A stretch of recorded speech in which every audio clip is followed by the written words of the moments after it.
आने वाले एपिसोड में आप लोग देखेंगे कि अदालत में जैसे ही समाअत शुरू होती है तो जीनिया को पूरा यकीन होता है कि वो किसी न किसी तरह खुद को बेकसूर साबित कर लेगी। लेकिन इसी दौरान एक ऐसा गवाह अदालत में पेश किया जाता है जिसे देखकर जीनिया के चेहरे का रंग उड़ जाता है। यह वो शख्स होता है जो जीनिया की पुरानी साजिशों के बारे में सब कुछ जानता था। गवाह अदालत को बताता है कि जेनिया ने सिर्फ फरियाल के खिलाफ ही मंसूबाबंदी नहीं की थी, बल्कि वह काफी उर्से से खानदान के मुख्तलिफ अफराद को एक दूसरे के खिलाफ भड़का रही थी। इस बयान के बाद अदालत में मौजूद तमाम लोग हैरान रह जाते हैं। शहराम खामोशी से यह सब सुनता है, जबकि फरियाल अल्लाह का शुक्र अदा करती है कि सच एक एक करके सामने आ रहा है। दूसरी तरफ रक्साना शदीद दबाव में आ जाती है। उसे महसूस होता है कि अब जीनिया उसे भी कुर्बानी का बिकरा बना सकती है। उसी खौफ की वजह से रक्साना पुलिस के सामने सब कुछ सच सच बताने का फैसला कर लेती है। वो एतराफ करती है कि जीनिया ने उसे लालच देकर अपने साथ मिलाया था और फरियाल के खिलाफ होने वाली कई साजिशों में वह शामिल रही थी। रसाना के एतराफ के बाद जीनिया मुकम्मल तौर पर अकेली पड़ जाती है। वह रसाना पर चीखती है और उसे गुजारदार कहती है, लेकिन अब बहुत देर हो चुकी होती है। तमाम सबूत एक के बाद एक जीनिया के खिलाफ जमा होते जा रहे होते हैं। इधर फेरूज की वालदा आखिरकार शांजे से मिलने का फैसला कर लेती हैं। वह दिल में बहुत पछतावा लेकर फेरूज और शंजे के घर पहुंचती हैं।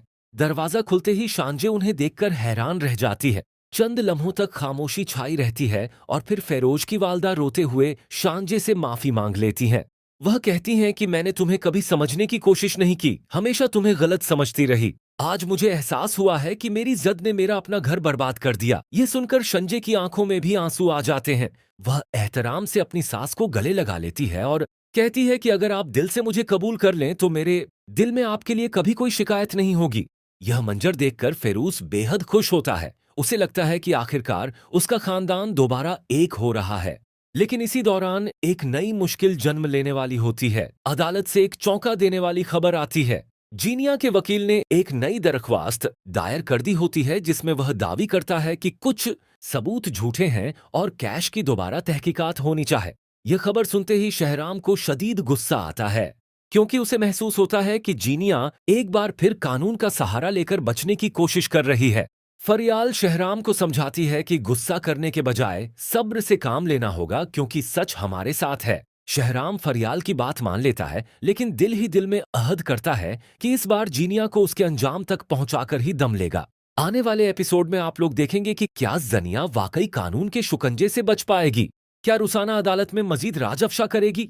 क्या फेरोज और शांजे दोबारा अपने पुराने घर वापस जाएंगे। और सबसे बढ़कर जीनिया के माजी का वो कौन सा राज है जो पूरे खानदान को हिलाकर रख देगा। यह तमाम सवालात अगली किस्त को मजीद दिलचस्प और सनसनीखेज बना देंगे। शांजे और फिरोज के घर छोड़ने के फैसले ने पूरे घर का माहौल बदल कर रख दिया। फिरोज की वालदा को यकीन ही नहीं आ रहा था कि उनका बेटा उनकी बातों की वजह से इतना बड़ा कदम उठा।